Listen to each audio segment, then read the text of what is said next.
Tasting Notes with Bryn and Jaff. Hello and welcome back to the Tasting Notes podcast with me, Bryn, and... and me, Jaff. See, that's how you do it, Jaff. I know. But if you miss it, Oh, and yeah, it's you gone. go too far, you somehow have to get back to That's it. when you end up looking like a tit. Which one? Me? Well, yes. Sorry, of course. We are back. We are back. Very shortly after we were back. Before. We are here again. We've doubled back on ourselves and We we're have. here.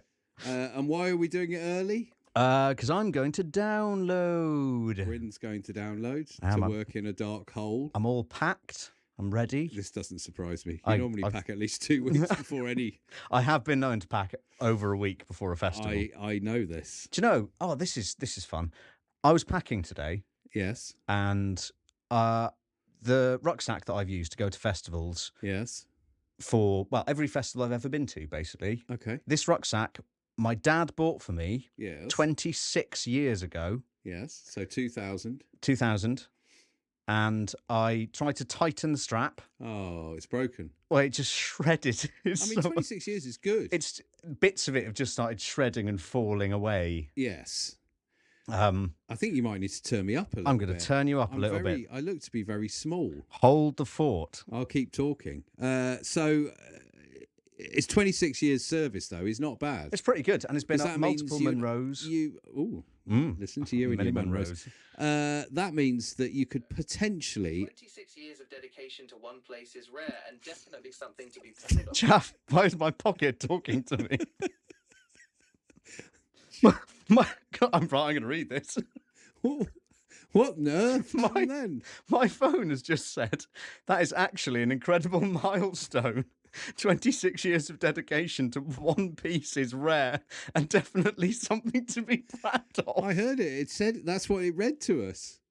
It means in your life you might only... I don't know if your phone's got an opinion on this because it seems to have a fucking opinion on everything else. We've got a new host. It just chirped up.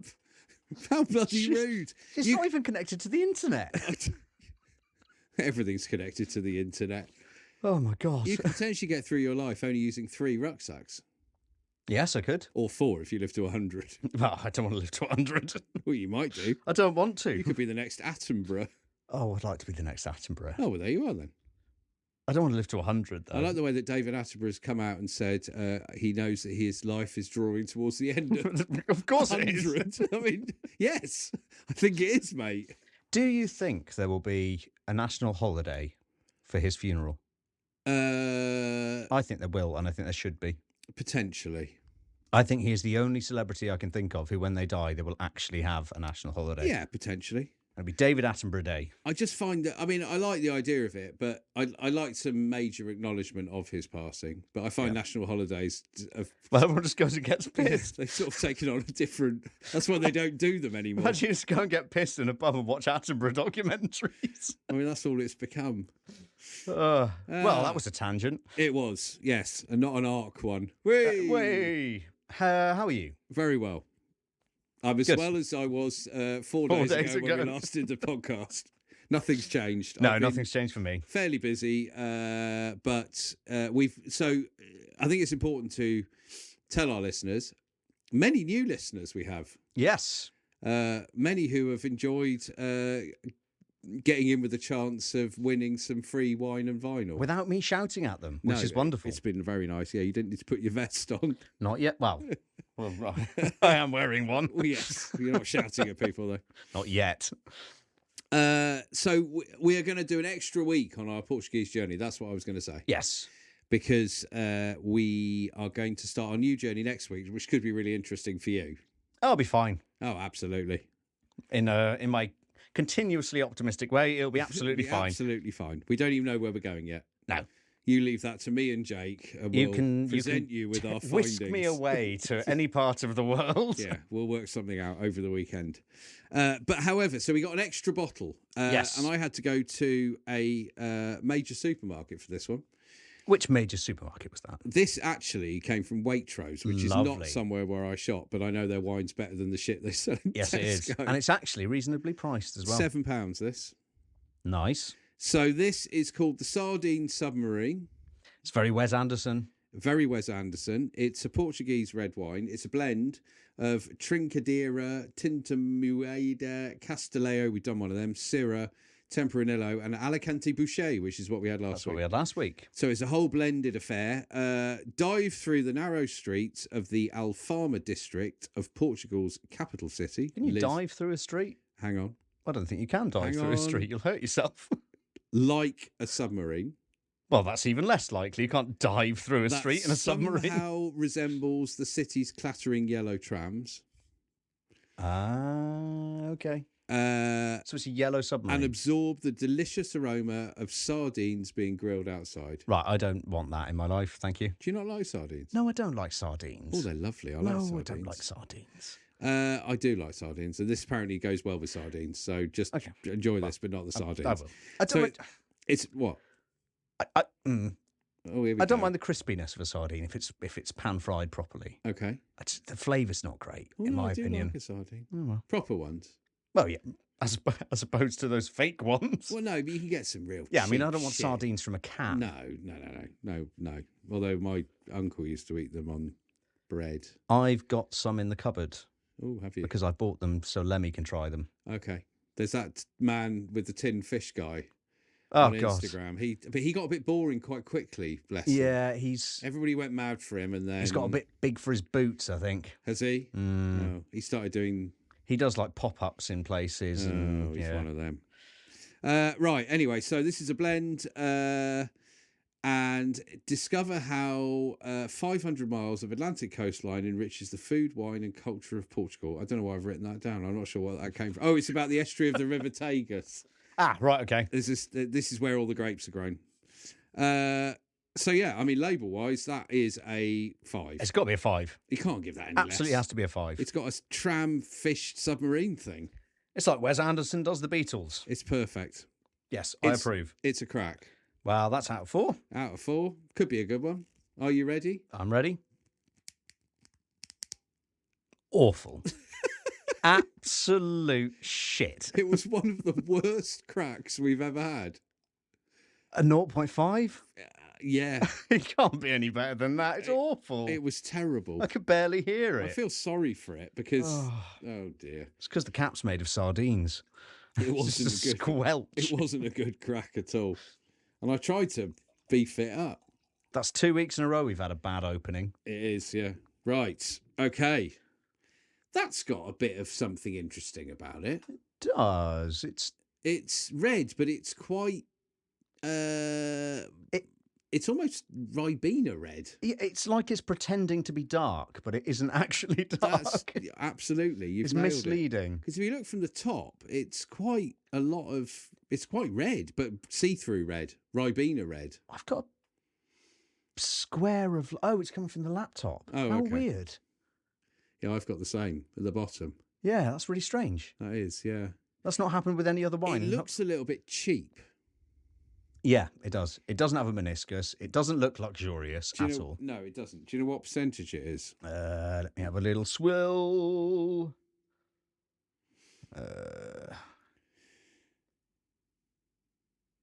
Ooh, big pause there. We'll have to cut that one 13? out. 12. Oh, okay. Colour-wise, 3. Yeah, If middle of the road. Yeah, I mean, 3. It's not great. It's not terrible. I wouldn't want to do it a disservice. It's already fallen foul on its crack. It's all right. The label's the only thing going for it at the moment. Yeah. Let's have a sniff. It might redeem itself. Up my nose. Oh, now that's nice. It is nice. That's better. Very hedgy. It is very foliagey. Yeah, very like nutty. Nutty hedgerow. Getting a nuttiness, like a woodiness. A nutty hedgerow. It is. It's like an old lady's hat. Well, you know, with all the fruit on them. Do old ladies have fruit on their I hats? think I've got them confused with Morris dancers. It smells like a Morris dancer's underpants. Got them confused with Somalians. Well, they wear a lot of fruit on their head. What do they carry fruit on their head? I don't think they wear. I don't think that. Oh, what are you wearing today? Oh, just 14 kilograms of berries. I think that's them at work, chap. Well, if you make it like the in thing, everybody's doing it. It'd be amazing. We should do, I mean, we've gone wrong with fashion. We wouldn't need lorries in this country if we all made it cool to wear. Integrate fashion into haulage. Fucking yes, exactly. Walking around with 4 litres of soup on your head. We wouldn't need the bloody It'd be van. bloody hot. We'd have looked after the planet. Unbelievable. We fucked up there. Yeah, we have. That's why that dress made out of meat was a good idea. Oh, Lady Gaga. Yeah, if everybody wore dresses made out of meat. I feel like it might go off a bit. I think there'll be a lot more dysentery in the world. Right, okay. Or people will eat a lot quicker. First of all, you worry about it going off. People will move fast. Well, yeah. Good for health. And we get meat moved around quickly. Yeah, but then you also have a lot of very scared-looking naked people walking around. This is so simple. People have nabbed their dress. This is so simple. Right. I like the smell of that. Yeah. I think this is going to be a nice blend. I think it would go extremely well with sardines. I think it'd go extremely well on a submarine. Probably not allowed to drink on submarines. I mean, it's not velvety. It's a 3.5. Yeah, It's a 3.5. Right, come on then, down the hatch. Down the hatch. Let's have a little squiz of this. What we're here for. It's thin. Oh wow, it is, but it's not. It's not taking it away from it. It's got a mouthfeel. Yeah, it's filled my mouth. It's quite riochery. It is quite riochery. That is not an adjective, but it is our adjective. It feels like something I would happily drink on a daily basis. Mm. Yeah, I mean, it's plonk, but it's good plonk. And it's nice, and it's inoffensive. And having looked at the label, I thought it would taste like that. My socks shall remain firmly on. Yes. They have not been blown anywhere. No. But it's also... It's pleasant. It's very average. And pleasant. I think that's the word for it. It's a pleasant glass of wine. I think if I was sat in Lisbon... eating submarines... I think you'd have a job to get them down, Jaff. You have to have strong teeth. Jaws? If I was sat in Lisbon eating sardines, that somebody had obviously moved from the seaside in a dress made of sardines, and I was picking them off their... You'd have a terrible stomach the next day. If I was picking them off their gusset, I would probably quite enjoy that glass of red I wine. can firmly say I've never eaten a sardine off a gusset. Well, I'd never have either. I don't think we even need to go there. That's a whole different conversation. Oh, God. Right, let's move swiftly on to some nuggets. Yes. I want to kick this off with something that I found hilarious. Okay. CJ Wildheart. Yes. You know CJ Wildheart. He's the lesser Wildheart. of the Wildhearts, in my opinion. He is a Wildheart. Yes. He reached out to Ginger Wildheart. Oh, God, I forgot he was ill. He's really ill. He did a gig recently where I think he had to go off halfway through, and he came back on and went, fucking cancer sucks. Yes. So CJ Wildheart reached out to him and said, oh, maybe we should do a reunion. Okay. I'd like to reconnect and get the band back together. Yeah. Do you know what Ginger Wildheart's response was? Fuck off. I would rather cut my hands off than be that miserable again. Oh, good. Well, at least he's still got some kind of... That's fucking brilliant. He's objective. He knows what he wants. He's got a future, and it's not with you.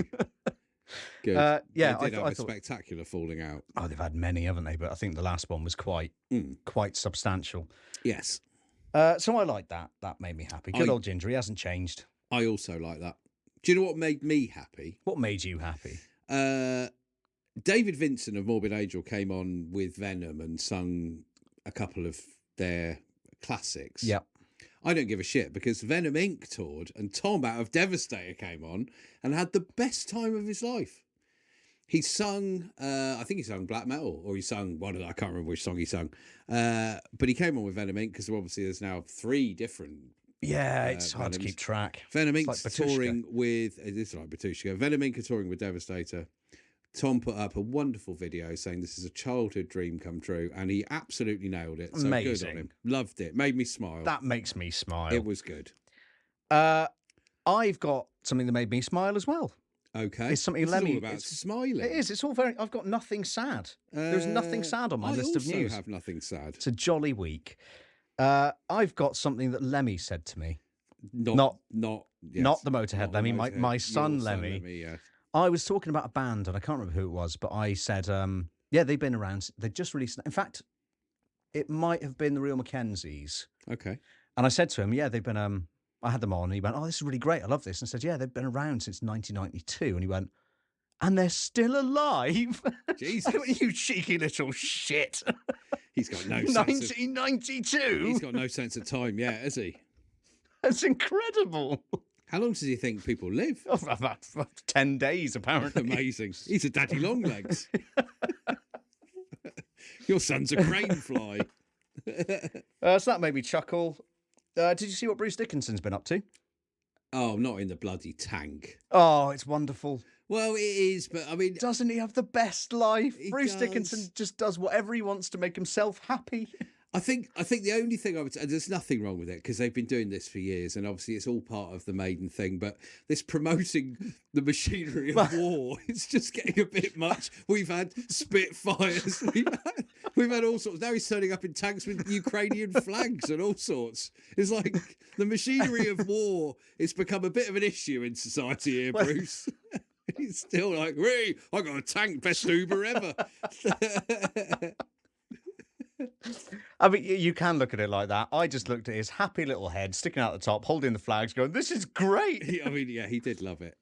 It wasn't a Ukrainian flag, it was a Swedish flag, actually, because they were in Sweden. Yeah, it was so I take that back. Sweden Rock Festival, which is the least imaginative name for a festival ever. Yes. He did look very happy. He did. Good old Brucey. Not that Brucey.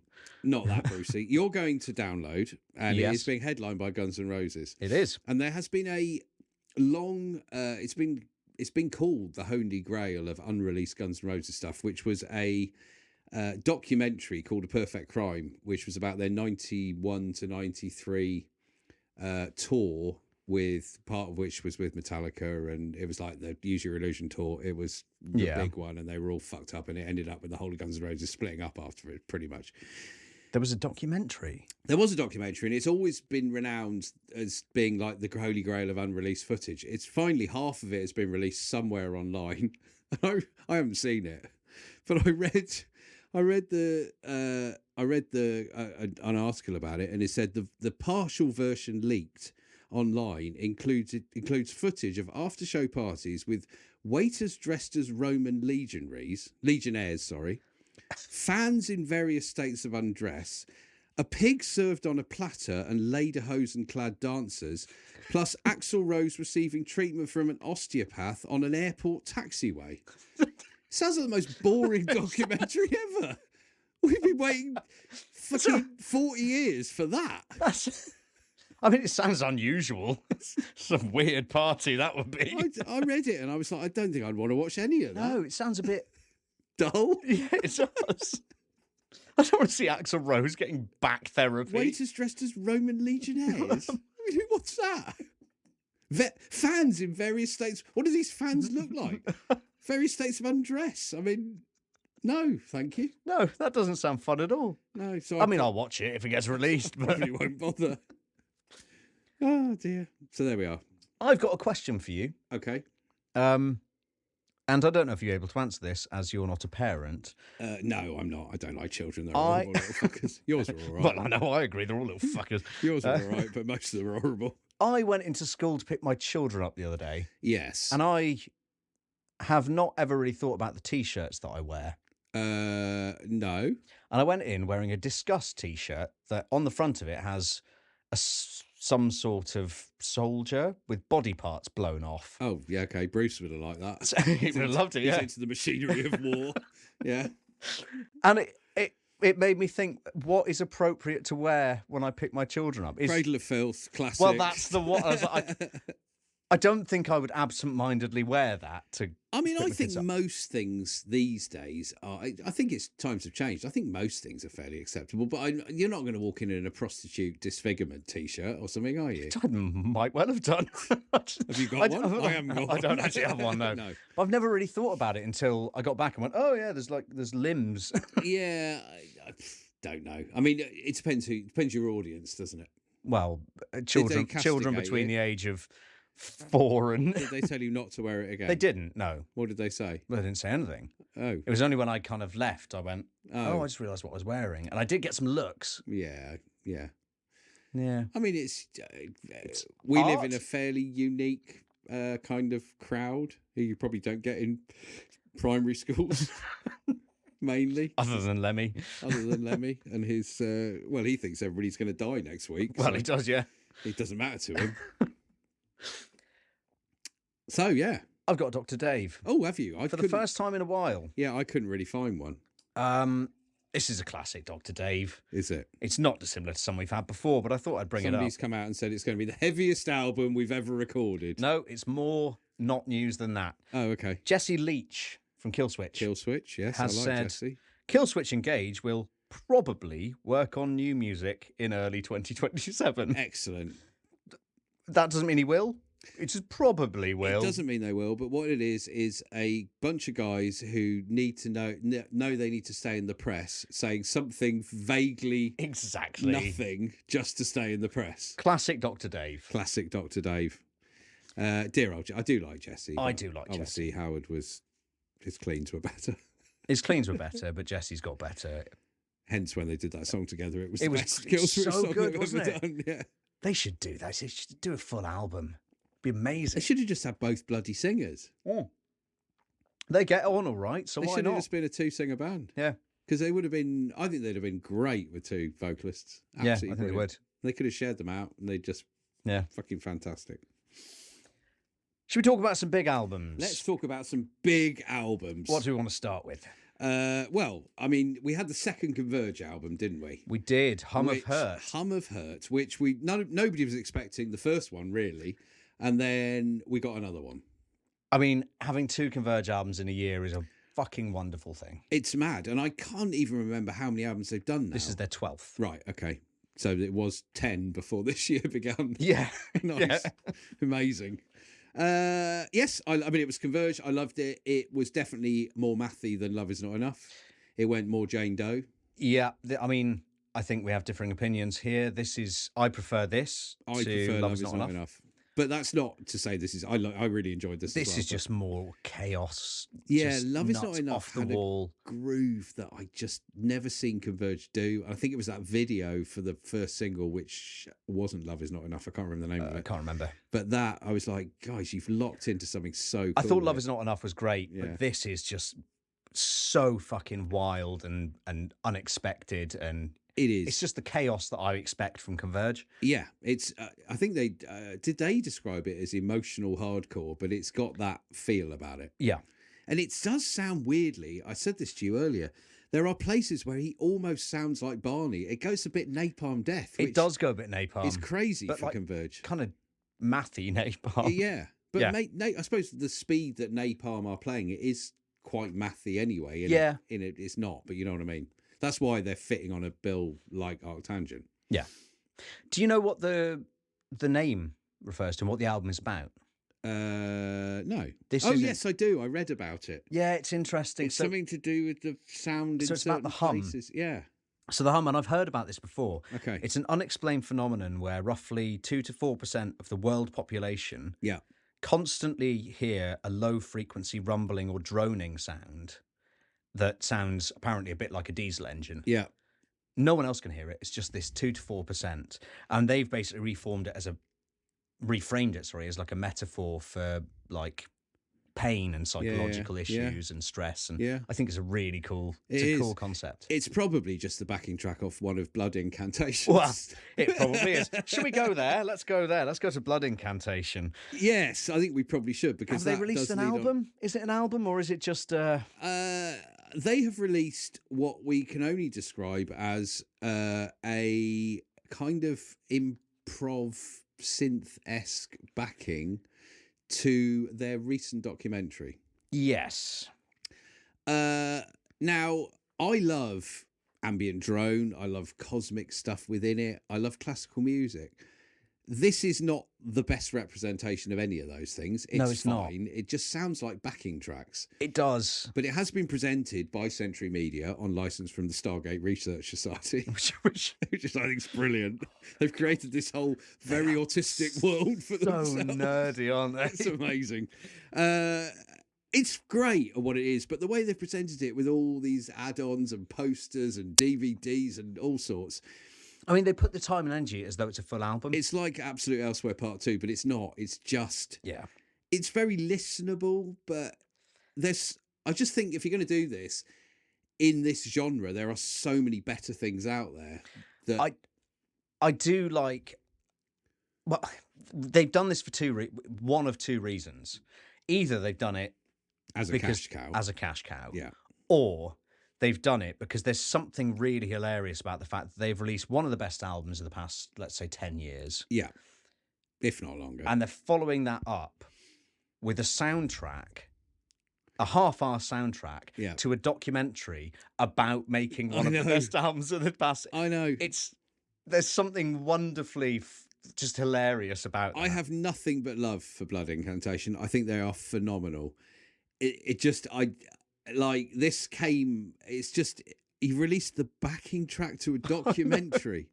That's the bit I can't get my head around. And it really is a backing track. If they had like reinvented the kind of synth-esque bedrock to Absolute Elsewhere, that would be more interesting. That would be really cool. Like a Tangerine Dream take on it all. Yeah.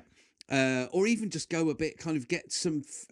I wouldn't even be averse to getting kind of famous, more EDM musicians to remix the backing track to it, because I think that could also work quite well. But this is literally just some guy sat on a keyboard going, we're going to make a documentary and we're going to just use these sounds because it'll fit like while the commentary's going on. Where's the white noise button? And then they've released it as an album. It's just astonishing. I described it when I was writing notes about it as sleepy time synth swaddle.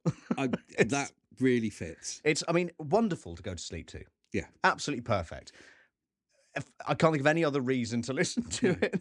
But as I said, I love ambient drone and I do go to sleep to it. But I wouldn't necessarily put this on because there's loads of other things that are even better. Yeah. Anyway, it's fine. It is what it is. If you get a chance to download, you will go and watch them, I assume. I will. They clash with Guns N' Roses, so it depends how I'm feeling at the time. Yes, if you feel like Sweet Child of Mine or going down the Stargate Research Facility. I think it'll be Guns N' Roses, to be honest. I love GNR Live, and I don't give a shit what anybody says about Axel. He can't sing, but it's still GNR, and I get every feeling I've ever had since 1989 or whenever I first saw them, and it'll be amazing. Dusty penis has feelings again. Jesus. Not sure we had to bring that into it. Sometimes I say things and I don't think about them. GNR, it's the same with Metallica, to be fair. When I saw Metallica on Justice tour for the first time in my life, and when I watch Metallica now, I see a totally different thing to what a 20-year-old would see. Of course. And I love that. That's just, that to me is the most awesome thing.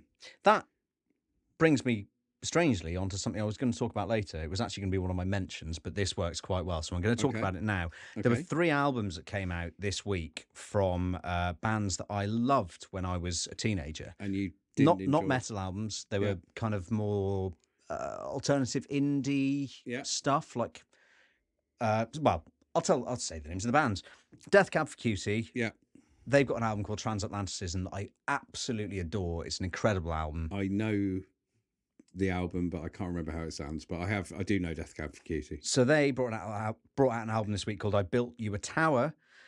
Modest Mouse brought out an album called An Eraser and a Maze. And Modest Mouse are awesome. They're kind of this really confused, janky, weird indie stuff. Yeah. And Of Montreal, who are much more kind of lo-fi indie, brought out an album called Ethermead.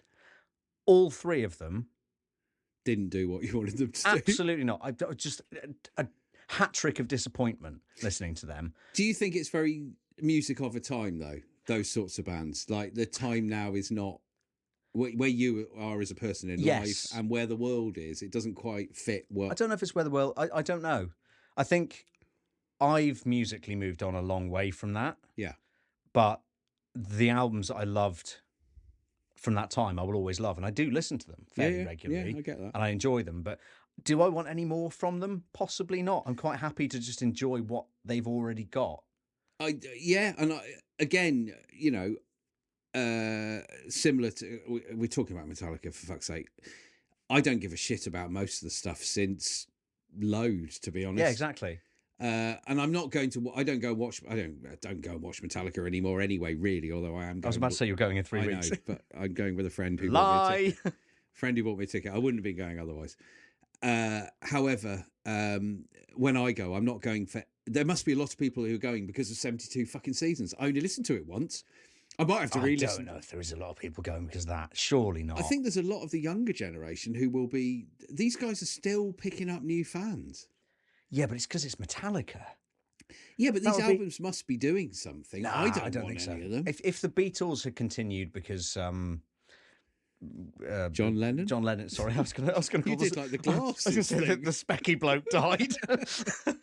Then I think people would have carried on listening to them. Young people, new generations of people, whether or not they release shite, just because it's the Beatles. It's an interesting conversation, though. I imagine there are people in their 20s who go and watch. Sorry. My brain's not working. Not the Beatles, the other Rolling Stones. But They're not going for anything they've released in the past 20 years. If you went round a stadium of people in the UK and particularly in the US, and you asked, say, a Metallica stadium, and you asked them why they were there, I bet there were people who said, "I'm here because I love 72 seasons." Probably quite a few. There'll be the older guard, but then they'll be like, "Yeah, I brought my lad, and he loves 72." Why am I talking American accents? It's probably the Americans. But you know what I'm saying? It's the things carried on. I only go because I stand there and look at Hetfield and think, "Fuck, I remember when you were." He still is a legend, but you know what I mean. Yeah, that's interesting. I'd love to know, but there's no way of ever finding that out. You could do a questionnaire, but we're not going to. I don't think we have enough. We have enough people paying attention. We don't have enough pieces of paper. We're not standing at the entrance to Cardiff fucking Millennium Stadium handing out pieces. How do I go around and get them with all a tablet? Back? Sorry. when you filled this out, could you possibly bring it back to me at the end? We stood there with millions of bits of paper. And Hetfield would be really pissed off because he's being inundated with paper aeroplanes. Oh dear. Oh God. Well, that was a we haven't done the other big one. Evanescence. Oh. Yeah. I mean, we're not going to talk about this very. They've got an album out called Sanctuary out on have. BMG. That's Sony, isn't it? Yeah, Yeah. It is. I've never been a massive fan. I think they do what they do very well, but they do sound the same in every fucking song. They sound the same as the first album. I mean, this is nearly an hour, isn't it? It's 50 minutes. It must have been something like that. I mean, I must admit, I did skip a little bit because I also skipped a little bit. I heard a lot of the same it's stuff. It's the same thing. It really is the same thing. She has a chorus vocal line that she uses to death. I mean, her vocals... Stunning. Amazing. Absolutely. And actually, weirdly, the two tracks that I think I probably liked the most on this were the ones that sounded like Disney tracks, not the heavy ones, because they were different. Yeah. Not because I actually liked the songs, because it was just something slightly different from the other. I agree. 10 tracks. There are some there's some hooky so there's quite a lot of guitar kind of hooky bits in it. There's the final half of the song called Calm Down. There's a kind of guitar line that comes in. You're like, okay, I get this now. I'm with you. Yeah.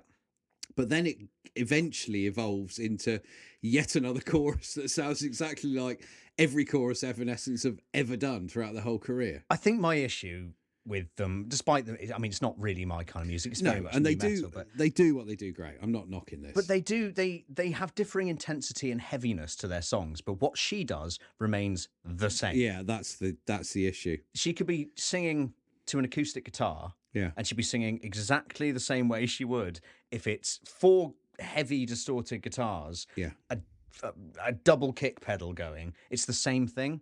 I mean, if Evanescence wasn't a band and somebody said, "Do you want to join a grindcore band or a death metal band?" and she got in a room and there were 4 people blasting the shit out of everything, go, "Come on, give us some vocals." She go.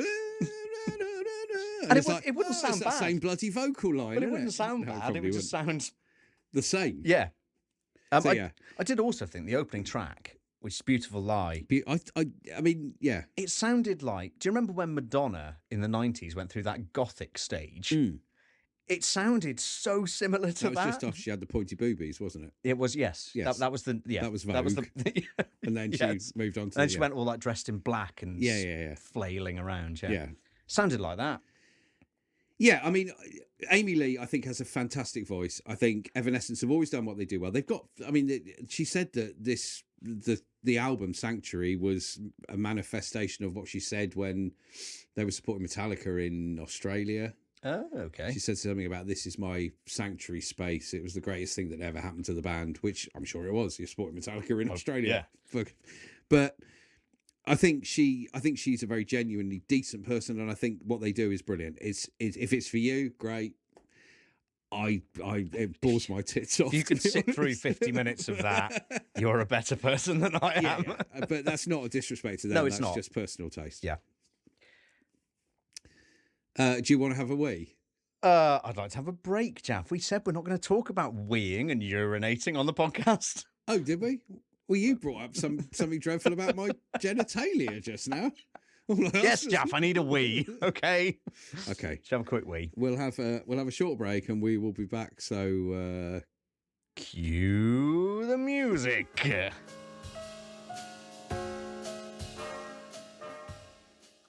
And we're back. We are back. And you have some albums. I do. I'm just going to have a sip of wine because A little cough. We did. We started and a frog appeared in my throat. Oh, God. Those nasty throat frogs. And I'm going to have a lovely sip of sardine submarine. I had a little look in the mirror after I had a wee. Okay. I look like I put my finger in a socket. I don't know what's going on with my hair. It's been quite something. It's voluptuous. It is. I don't think voluptuous is the word I'd use, but anyway, you stick with that, fella. Hello. So the first album I'm going to talk about this week that was released last Friday is by a band from Tucson, Arizona, called Suicide Forest, who I am familiar with. This is their fourth album. They brought out an album called World of Decay. It's out on Avant-Garde Music. This is mainly a project run by a guy called A. Kruger, who plays, I don't know what his first name is, but it begins with A. Should be Freddie, really. Should be really, F, shouldn't it? He plays most of it. I do remember last year they brought out an album called IX of Swords, or Nine of Swords, I guess. I don't know whether Nine X of Swords. or X of Swords. I don't know. I think it's Nine of Swords. I think it is. And there was also an album with 2021 called Reluctantly that I enjoyed a lot. They had self-titled as well, didn't they? I think somewhere in between those. Maybe, yes. I think. But I've always kind of, they're one of those bands that when you see they've got a release, you're like, oh, I need to listen to that. Yeah. So Suicide Forest play a kind of atmospheric, depressive black metal. This is 44 minutes long. The thing I like the most about it is it's depressive black metal, but played in a very atmospheric way. So you haven't got all those howls of grief. Yes. It's got those kind of very long, hoarse vocals, kind of caustic, abrasive stuff that really, really works. It's produced amazingly well. I find these sort of albums very immersive, very grounding almost. They're very real. The themes they deal with, for example, When Only Death Can Bring You Peace, those sorts of things. You've got the gist of the album. Crushing Waves of Grief, the first track, which I absolutely adore, probably the best song on the album. I thought Adrift in a Sea of Loss for me was Adrift in the Sea of Loss, the last one, is absolutely incredible. It's such a moving piece of music, that. It is. And this includes, so World of Decay, the title track, is a piano piece. Yeah. Which is beautifully played. Really, really beautiful. Like classically trained played, very poignant. But this album doesn't just stick in black metal territory. So certainly the beginning, the first couple of tracks, right up to the title track, to be honest, is very much kind of that double kicking, wide open, atmospheric black metal. Then you get tracks like Despite the Sun that comes in later, and that is such a good song. That's the most energetic track on there. It is, but it's like a real post-metal progression. Yeah. It's not a black metal progression at all. I think when you said that about double kicks, there's a lot of double kicks in this, but an awful lot. Everything is so slow. So despite the drums moving quickly, the music is so monolithically slow, and that's why I love this. Because it's like the album itself doesn't want itself to end. No, agreed. It's like kind of desperately trying not to die. Yeah, I think that's absolutely right.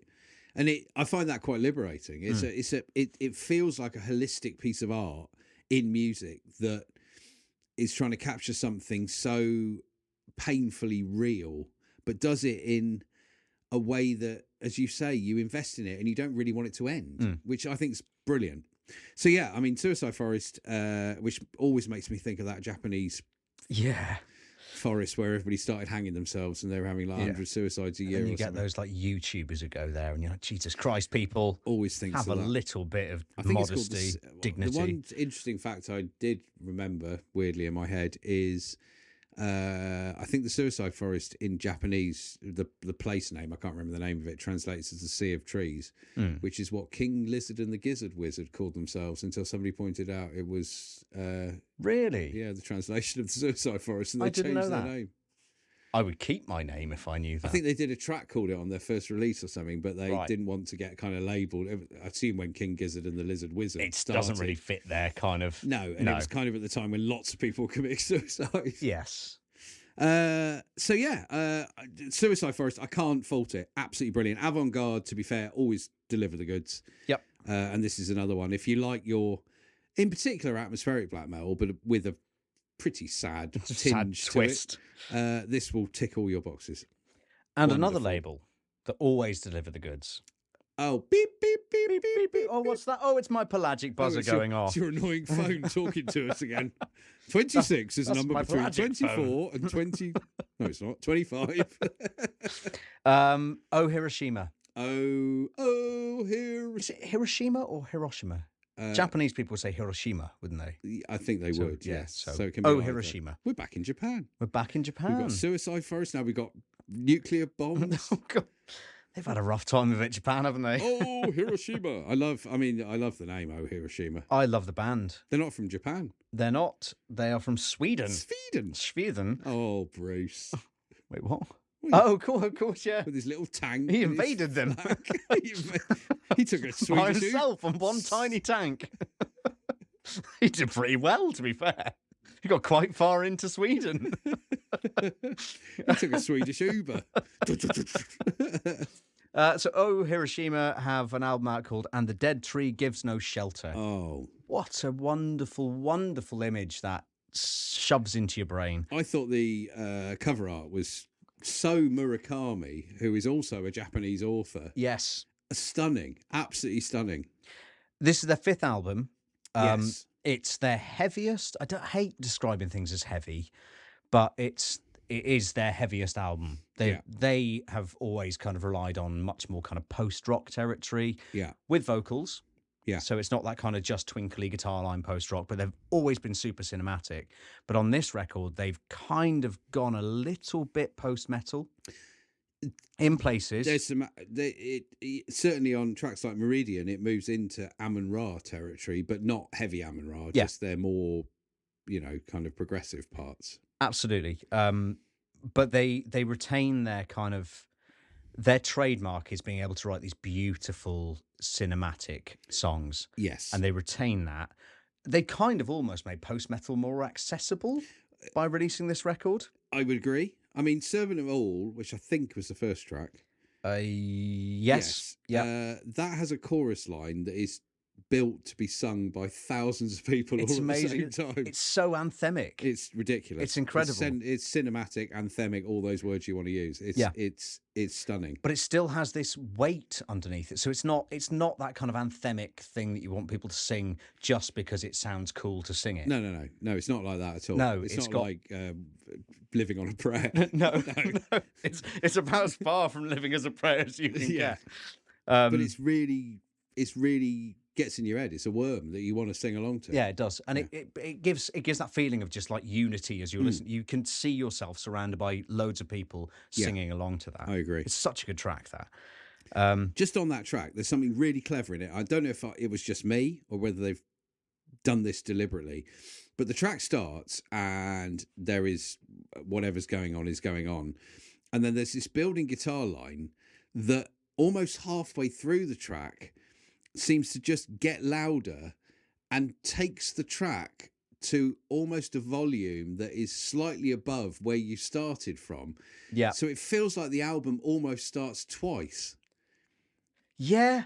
And That's quite a I good listened point. to it a couple of times, and if you hear it just with a kind of, not a trained ear, but if you're thinking about this while you're listening to it, I'm sure they've deliberately almost started the album twice. Because you think you're into it, and then this guitar, and then suddenly it builds and builds, and you're like, hang on, this is louder than anything we just had.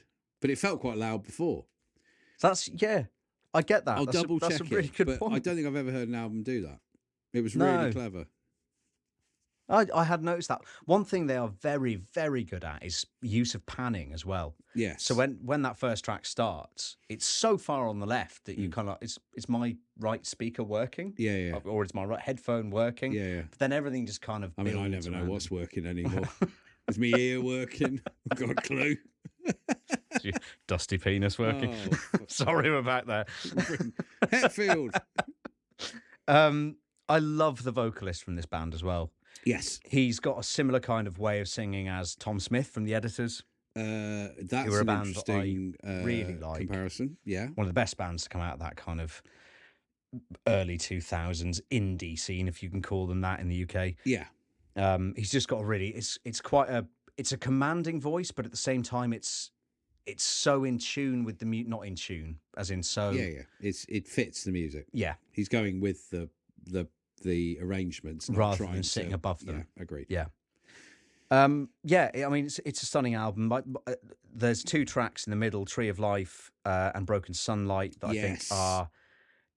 that, to me, is the moment in this album that's just stunning. It's where they really emphasise those strings that come through, and they've got synths in the second one that kind of mirror the strings, and it's just stunning songwriting. Agreed. I particularly like those two. I liked Angelos a lot as well, which went weirdly a bit caius. It sort of had a bit of a desert rock feel to it, which was unexpected. It's got a bit more of a groove to it. But worked. Yeah. I mean, And- if you like This Will Destroy You or Isis or even Cult of Luna, I guess, yeah, this is probably I would agree. right up your Yeah. street. But you will probably have already have heard of this band if you like all those bands. You probably will. And I thought Exit Cloud was a really clever song to finish it off. Even calling it Exit Cloud is so clever. Yeah. The layered guitars in that. And again, the strings, when they bring those strings in, because not every track, they bring them in just at the perfect moment. Yeah, they do. It felt, the thing I felt with Exit Cloud after having listened to this album a couple of times, and every time you get to it, it feels like a parting gift almost. Yeah. Which is a really beautiful thing to be able to do on an album when you sort of say, this is us going now, but this is our offering of us before we leave. And you're like, that's incredible. I mean, it really is good. Fantastic. Loved It's it. one of those albums that you can't put on while you're doing something because you will end up just staring out the window for 46 minutes, just listening. Yeah, it is absolutely brilliant. Loved it. Yes. So that's Oh Hiroshima. Oh, Hiroshima. It's made me dribble red wine on myself, Jaff. So an album that should have been out on Pelagic but wasn't is by another Swedish band called Together to the Stars. Oh, Jaff. And they didn't Oh, only... Jaff, you've brought something absolutely incredible here. I know, and they only... Not only did Pelagic not sign this, nobody signed it. Unbelievable. This I got is- giddy listening to this. So these guys are from Stockholm in Sweden, the capital. This is their fourth record. They've been going since 2015. I've never really been aware of them, but they did have a couple of albums on Northern Silence Productions, which is more of a black metal label. So it's interesting that They've got black metal elements. this is post black metal, blackgaze, shall we call it? Yeah. Sounds so much like Cairns, the UK post black metal band. Awful lot of Baal in there. So I didn't make those connections. I Okay. don't know why, because I totally agree with you. But what I did think is they've got the kind of the atmospheric black metal guitar lines of Seor Yeah. with the Deaf Heaven vocals, Yeah. I mean, Which- there is some Deaf Heaven about it. which those two things push them together, and You- then you get Cairns, yeah, you which I do. didn't get that. There was a band called Numenorian who brought out an album called Adore in 2019 that I adored. Numenorian, that is a Tolkien reference. It is. but they don't exist anymore because 2 of them had some serious sexual assault allegations. Oh. So Numenorium only lasted for 1 album. They were a Canadian band, but I remember that album coming out and everybody raved about it. This sounds really similar to that. It opens with a track called Icor or Icor? Icor, I think. However you want to say it. One of the best openings to an album this year. Sounds stunning. Sounds exactly like The Eternal Sea by Cairns as well. Even the vocal, the chorus line, I'm like, I know this. It echoes it. It's not. It's an individual song, but it just really echoes that Cairns thing, which I absolutely love. This is one of those albums that within 20 seconds of having it on, I knew that this would, like, it moved me. It's really, really interesting you say that, because I wrote down it only takes those hanging reverby acoustic chords at the start with that building kind of delicate trem line to know that you're literally going to love this record. Yeah. The only thing they could have done is come up with a fucking bum chord. You're like, what have you done that for? But thankfully they didn't fuck it up. They have literally owned it from start to finish. Yeah. My favourite track is probably Mourner, I loved. That goes out into sort of a more Alcest type kind of thunderous soundscape. Trem lines. The trem lines go on forever in that. The guy playing it, it's like, dude, have a break. The size of his wrist. Unbelievable. Just keep going. Malachite is very Baal, breaks down into that again a little bit like Floral Ken, I think it is, by Baal. That's my favourite song off their album. That kind of almost spoken word bit in the middle, and then it builds again. I think they've just nailed the contrast between the kind of bleak, like animalistic vocals, and the more musically, it's quite tender, quite euphoric. It's really underneath, and really tender. It's that contrast that they've just absolutely nailed it. Yeah.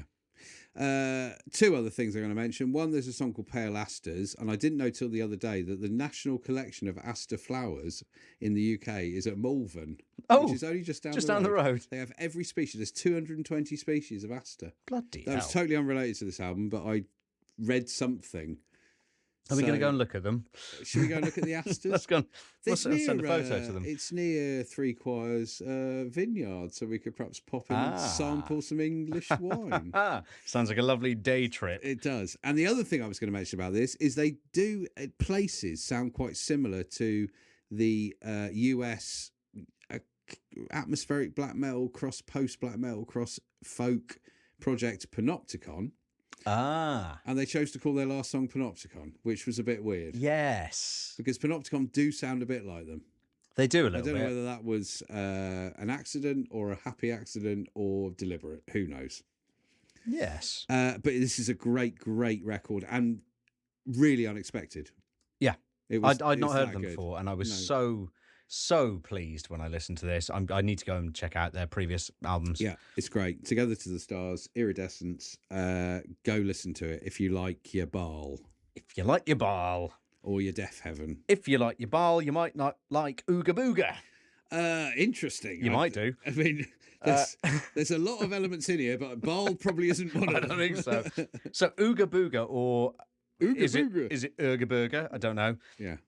Have an album out called Valley of the Wolf, and it's self-released. Yes. They are a trio from Charlottesville, Virginia. Oh. Self-proclaimed purveyors of hog rock. Motorhog. They've definitely tried to play Motorhead on that. They definitely have. Yeah, definitely have. So if you can imagine a kind of collision between stoner metal, sludge, classic heavy metal, and then put it through a filter of 90s Saturday morning cartoons like Biker Mice from Mars or Teenage Mutant Ninja Turtles, all those kind of things. That's kind of what this is. Yeah, I mean, it's ludicrous the amount of it works really well, but I ended up calling them Stoner Doom Motley Don, which was a cross between Motley Crue, Mastodon, and anything that I probably Clutch in there as well. I mean, There's definitely Clutch in there. Yeah, and Zach Wilde keeps popping up. It's the most fun I've had listening to a record this year, I think. It is a great. It shouldn't work. That's the No, point. it You shouldn't. keep looking for reasons, but you get to towards the later part, and you're like, I think that this works. I I think think it shouldn't. So it starts off and it's riffy as hell, but every track seems Backyard to Barbecue Bonanza. which is one of the best track names this year. Definitely Divine the best track name of the week. Sorry, is the name of the song. Divine but yes, Slaughter, Backyard Barbecue Bonanza. Yes, absolutely amazing. but every track after that seems to try to out-riff the previous one. Yeah. Everyone in the band, they are so good at playing their instruments Absolutely. that it sounds like they're each trying to outdo the other one. They are. But to the point where it's like this competition that just creates the most insanely good music. Well, the drummer's doing a lot of kind of, Tommy Lee shit, and then suddenly he's just for brief 2 lines of a verse, he's blasting the shit out of it. And then he's back to Tommy Lee again. How the hell he keeps time and keeps a clue of where he is, I don't know. Not sure. Earthsuckers Yes. is just so groovy. It is. Again, it's down to the drummer. Yeah. Just unbelievable. Valley of the Wolf, my favourite song. I thought that was amazing. Amazing. Ghost in the Diamond Cage, I think, was my favourite song. That was cool. Which yeah. is possibly the weirdest track on there. It's got these kind of jazzy choruses. Yeah. The vocalist sounds like Tom Waits. But then, the jazzy verses. Yeah. But the choruses are it's like a heavy metal ballad. Yeah. Do we think one guy's doing all these vocals? It sounds like the same guy, but he's got a hell of a collection of styles. I think it is one guy. I'm not sure. I didn't check, but he is very, very good. He sounds like Zach Wilde. He sounds like what's his flops from Clutch? Can't remember his name now. He sounds like he goes into Fallon, not Brian Fallon. Neil Fallon. Neil Fallon. He goes into that kind of what were they called? Mantar-esque kind of angry. He is very varied in his very style. versatile. Yeah. It's, if you like Clutch, if you like Mastodon, if you like that kind of groovy, but interestingly written. If you like being kept stuff. on your toes, this is the sort of album you'd enjoy. And interesting, there's a track on it called Descent, which is this awesome soundscape. And if that had been the Blood Incantation album, it would have been a lot happier. And they finished the album with Revolting Power. Yes. Which is a flatteningly heavy song. Crushingly heavy. It's insane. Yeah. Just to hold back and then drop that on you as they're kind of, this is our final fuck you. Yeah. It's amazing. I'll be honest with you, when I started listening to it and I heard Divine Slaughter, I was like, this is all over the place. I'm not sure whether I'm going to get this, but I loved it. Yeah, I thought it was amazing. And I did get it. And they've made something very difficult to do work. They're similar to Mastodon have done, to be honest. Despite the fact they sound like a lot of people, I don't think anyone sounds like them. No, I'd agree. I mean, we're only bringing in like influences because you have to try and explain to people what the fuck it sounds like. Yeah. But Mastodon also, try and explain Mastodon to someone. You can't. Oh, yeah. Have you listened to their new track yet? Yes, I have. Yeah, I liked it. And I saw what you meant by the end. Yeah, mental. Yeah. So unexpected. They can do what they like, though, Mastodon. They can, they're Mastodon. They can. I'm just going to talk about one more. Wooloo and Poison Anna. Lulu? Wooloo. Wooloo. Wu-Tang Clan with Lulu. This isn't metal at all. This is called Baker's Dozen. It's out on Warp Records. This is kind of trip-hop, hip-hop, punky... I wrote dark trip-hop. That's what I wrote. Dark trip-hop works. Yep. You can feel the punk influence. So Wooloo, not Lulu, is a trip-hop artist, hip-hop artist from Brixton, but he has huge... I think he plays in like punk bands and stuff. So he has a lot of punk influences. Poison Anna is this mysterious kind of experimental artist from London. They've combined on this. It's I forget how many tracks it is, but there's one track, Cold Bricks, where they both do a version. Wooloo does his version halfway through, and then Poison Anna does her version at the end. Yeah. I think this is it's interestingly dark. It's abrasive. There are moments, certainly with all EDM, that don't wholly get me, but it's only 20 minutes long, so you're not like sat there going, this is boring.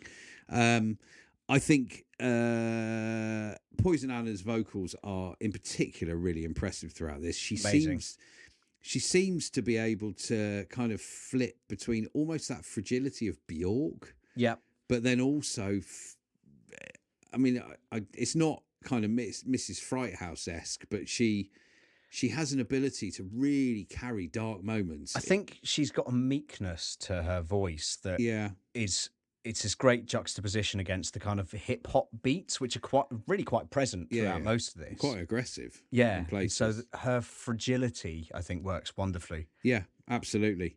West Window, probably it comes through the most in, which he's got this. Wooloo has the most lazy rap delivery style. Yeah, no, he does. I mean, it sounds like he's lying in bed doing it. Yeah. Yet she's kind of wafting through the window with all this kind of Bjork-esque innocence and fragility. It's really eclectic. It's the sound of the creativity of London, to be honest, at the moment. And I really, really enjoyed it. It's got that slightly rebellious feel to it, which I liked. It came through in it. I liked, there's a couple of tracks on there, but I think the first version of Cold Bricks and All That I Needed, which go into more of like a lo-fi indie folk thing, a bit more like kind of Bon Iver or Conor Oberst. Agree, yeah. And it's so different to everything else that's on there that I really, it's like a palate cleanser. It's really cool. I like it a lot. And it's only 20 minutes long. And it actually feels a lot longer. It feels a lot longer. Not in a bad way, as in it feels like a really complete record. Yeah, it does. Agreed. King Kong I liked as well. That was King Kong is really aggressive. Goes proper drum and bass, a bit of breakbeat in there. Yeah, and it's only like 2 minutes long, but it works. Yeah. Great album. I guess it is an album. It's not an EP. Well, I don't know. It's enough tracks to be an album, but it's 20 minutes long. If you like something a bit kind of avant-garde and different, Wooloo and Poison Anna, Baker's Dozen, Warp Records, same label as Boards of Canada last week. So there you go. Interesting. Yeah. I didn't spot that. Go find them. Right, well, I'm going to talk about an album that I thought came out last week because two of the places where I find... a big moment when you... Yes. So to find the records that I want to pick, I go through all sorts of lists and various places on the internet. Two of them told me that this came out last week. On a bit more research, it was also released on the 22nd of May. And then Jaff kindly told me that it was originally released on the 4th of March. I think some bands have... Bloody confusing. Some bands, if they do it themselves, which clearly these guys might have done, have trouble getting onto streaming platforms. Well, they're on Caligari. Yeah, they clearly didn't do their digital side because it took Fournier, who you haven't mentioned yet, 2 months to get it onto streaming. Yes, but I'm still going to talk about it because it's bloody good. It is, and I do remember hearing it when it came out, and it came out at the same time as Molossa, who are also from New Zealand. Yes. So this is Fournier. Yeah. And they've got an EP out called Fournier, self-titled. Yes. As you've just said, they're from New Zealand. Yes. I didn't know what to expect. Looking at the artwork, which is the classical artwork of David and Goliath by famous Venetian painter Titian. Titian. So I know I'm just being silly. Dusty penis again. I didn't say it, you did. Great, no, it's my fault. Shouldn't describe your penis as dusty, Jaff. It's weird. So New Zealand death metal. There are right. This is another thing that confused me. They're a 4-piece, but the fourth member, Quintin Ellery, no one seems to know what he does. Okay. It's got unknown. I noticed the one that was called Jeff Lepper. Yeah. Which I hope is his real name. I don't think it is. It can't be, surely. It'd be great if it was. This is classic death metal. It sounds like a Def Leppard tribute band. It does. A one-man Def Leppard tribute band. Amazing. Jeff Lepper. Down the Dog and Duck tonight, we got Jeff Lepper. He'll be covering great hits like Animal, Rocket, Hysteria, Pour Some Sugar on Me. You're like a seedy, radio DJ. I know. I've got a frog in my throat at the moment. I think it's the pollen. There's a lot of pollen. There is, yes. So they got a debut EP, and it's something that feels a lot older than it is. I mean that in a really good way. Yeah, it's awesome. It's like a Feather and Bone. It's that sort of real, heavy, deathy, nasty. Immolation, I thought. It was very similar to Immolation. Yeah. But it's not one of those things that is simply worship of these old bands. They've kind of swirled it. They've swirled it round their mouth and spat it back out in your face. Absolutely. The production on it I thought was interesting because it's revoltingly filthy, but only because it allows everything to sing separately and create this kind of swampy, horrible, rotting sound. Agreed. So the production is very good, but it comes across as not being good because it allows the horrible noise, if that makes sense. Yes, agreed. Cast Adrift, which is the opening track, it doesn't waste any time. It just shows you exactly what they are going to put you through. Yes. It's loads of atmosphere, but also quite willing to rip your face off. It's aggressive and good. There's kind of a crust punky energy to it, which is Little bit. what I like. Yeah. It's got that kind of just, rather than being straight death metal, there's something a bit more groovy and a bit more. It's that. It is the feather and bone thing. They've got a really addictive kind of. They've gone away from the traditional structures of death metal. Yeah. But kept every element that makes it really, really heavy. Yeah. My standout track for me was Supreme Ornaments. Oh, mine was Constructing the Art, which I love. Okay. Fucking love that second track. But Supreme Ornaments was also So cool. Supreme Ornaments, I thought it's where they kind of show that they're more capable than just blunt force trauma. There's more melodic moments, more dynamic shifts in it. I thought it was just a more well-rounded track, I guess. Yeah. Everything on here is just rancid. It's horrible. It's nasty. It's great.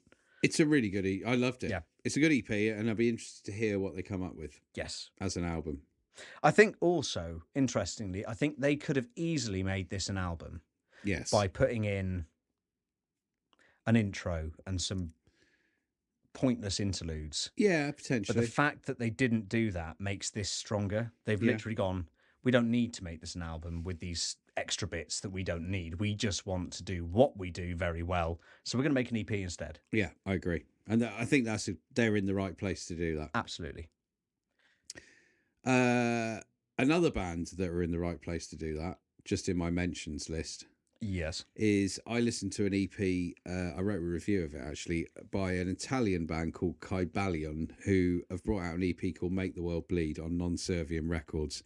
We like Non-Serviam. We do. It's 12 minutes long. This was absolutely brilliant. I wrote about it. I spoke to the band. I was like, when are you going to do a full length? And they're like, we're working on one now. Oh, you actually spoke to them and said, why haven't you done a full length? Yeah, because they replied to the review and I said, we need a full length. And they're like, we're working on one now. It's going to be 2027. This is such a good EP. It's 12 minutes long, but in black metal, it's black metal. But in black metal terms, it is brilliant. I really, really raved about it. Let's have a listen. Italian black metal, you see. I also listened to Guilt Trip. Oh, yes. Armour of Angels. These guys, they've nicked half of Power Trip's logo.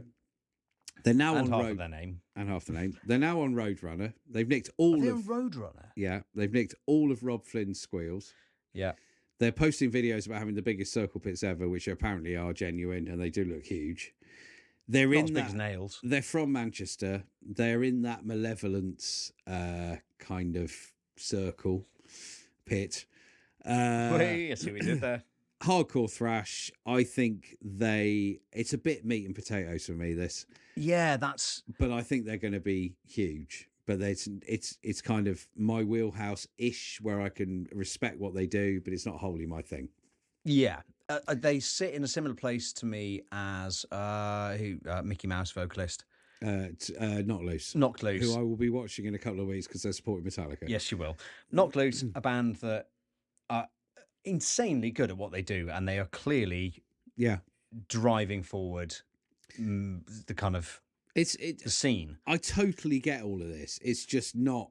It doesn't speak to me. It's not my music, but yeah, they're great. Rob Flynn does want all his squeals back though, because they've nicked all of them, like every single one. And I mean, take them, because Machine Head is shit these days. Yes, they are. We spoke about that recently. We did. And the only other mention I'm going to do is I've got this terrible frog in my throat. The only other mention I'm going to do is Fucked Up brought out Year of the Monkey, which you probably haven't listened to. It's an hour and 20 minutes long. I haven't listened to this. No, they have been doing these concept albums that are themes from the Chinese Zodiac. Right, okay. This one's called Year of the Monkey. Fucked Up are a Canadian hardcore punk band, as you know. Yeah. This has loads of guest vocalists on it. I really enjoyed it. It's so progressive. It's still got elements of hardcore punk in places where they break into it. But they're kind of doing what Gorillaz did on the last record and just take it to this almost slightly ethereal realm that doesn't feel quite real, if you know what I mean. Interesting. It's a good record. It's very long, but I would, if you like Fucked Up. I which do you like might- Fucked Up. I think you'd enjoy Year of the Monkey. I'm going to give that a listen. That's my mentions. Nice. I got a couple. Okay. Ager Anima. Right. Which I don't know if didn't you would have listen listened to to. this. No. So he, I think, has an EP out called The Falling Leaves. It's out on Eerie Sounds. Okay. It's industrial black metal from France. Interesting. I like France. I like black metal. The industrial bit worries me. I did wonder if you'd listen to this. 'Cause I'm not sure how you'd feel about it. It's debut EP. Okay. It's very atmospheric. It starts with these kind of I like piano atmospheric. Oh, lines. nice. Okay. Now we're good. Okay. Yes, we're good so far. I'm in. And then the wonderfully named I Have a Rendezvous with Death. Nice. Oh, it's good, isn't it? We're still in. Which Sounds like is kind of- Rammstein. I'm gone. Wait. No, it doesn't. So that track is it's very punky and kind of black and roll, and Okay. you'd like that a lot. It then gets a little bit different, Okay. and you get some synths coming in and manipulated digital sounds going on, Yeah. and spoken word vocals or samples. I can't quite work it out, and they're very, Okay. very low in the mix.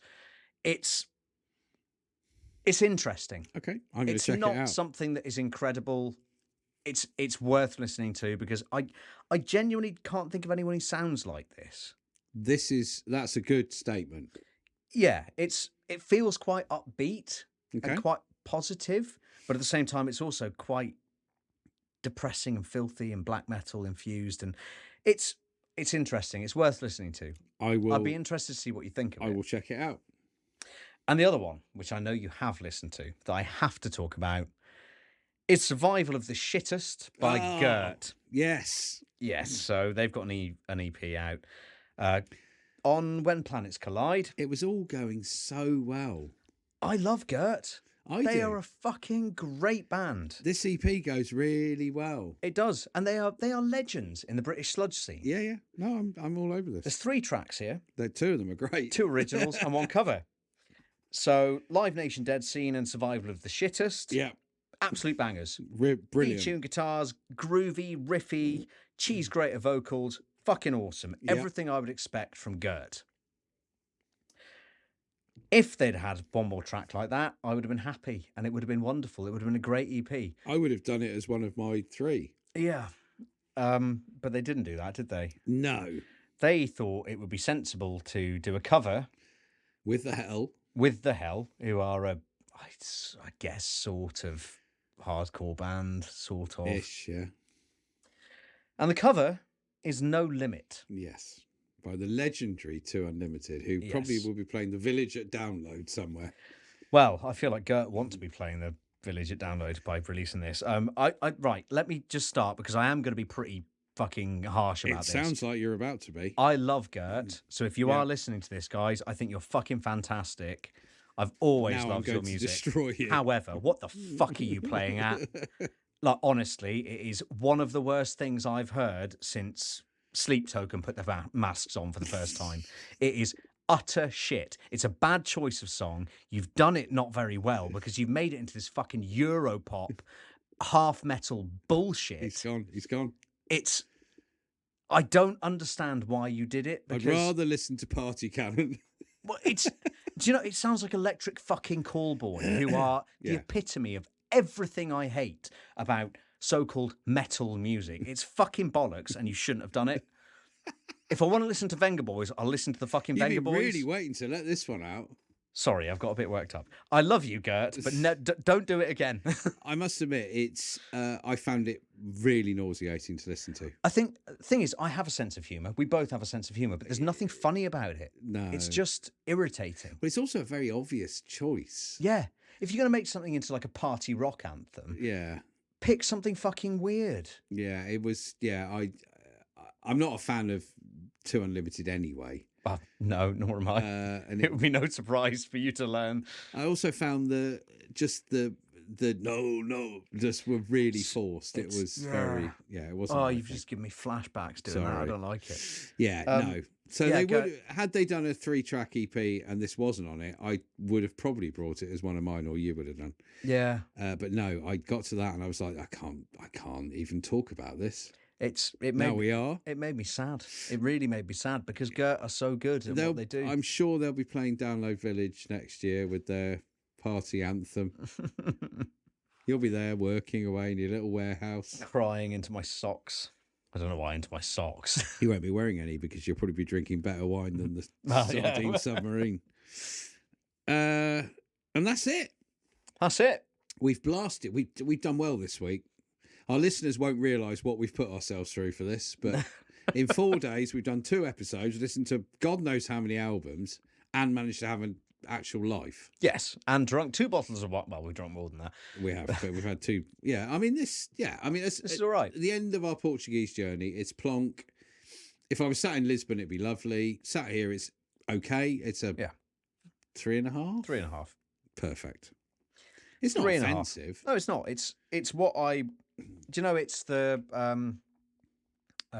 what's the Rioja that? Oh, here we go. Yeah, See, you're always your brain always What's the Rioja that is the standard Rioja you go to? the Campo Viejo. Yeah, It's that basically, but not. it's Rioja. it's very Rioja weirdly, which is strange because it hasn't got any Rioja grapes or Tempranillo, I suppose. Is Oh that's yes, the it Rioja grape. does. I missed it when you said that. Yeah, so it has got Tempranillo, and probably they say it's a blend. It's probably like 90% 90% Tempranillo. Tempranillo. Cheap shit from Spain. It's all right. It's 3.5. It's fine. 3.5. Job done. End of the Portuguese journey. And It's actually, been for lovely. £7, not bad. It's pretty good. Not bad I'll for buy that £7. again. I'll buy that again. So that is also an accolade. Yes. It's the end of our Portuguese journey. It's been wonderful to Yes. explore Portugal with you. Not that we've been We anywhere didn't but see this room. we didn't see much of the architecture.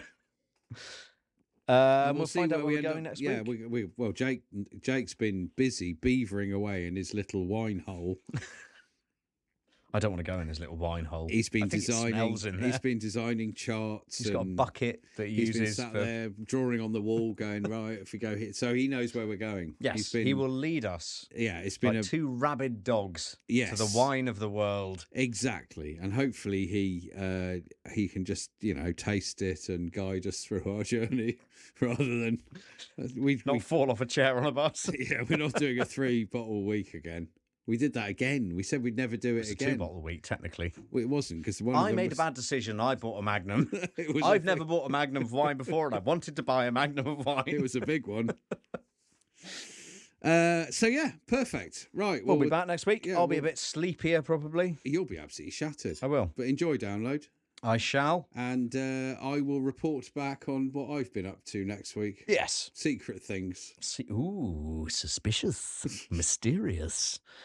and we'll see you then. Thank you, listeners, as usual, for listening. Ave. No, you can't do it. I did it wrong. Asha. You've forgotten it as well. Forgotten it. A shave. That's it. That's You it. got it.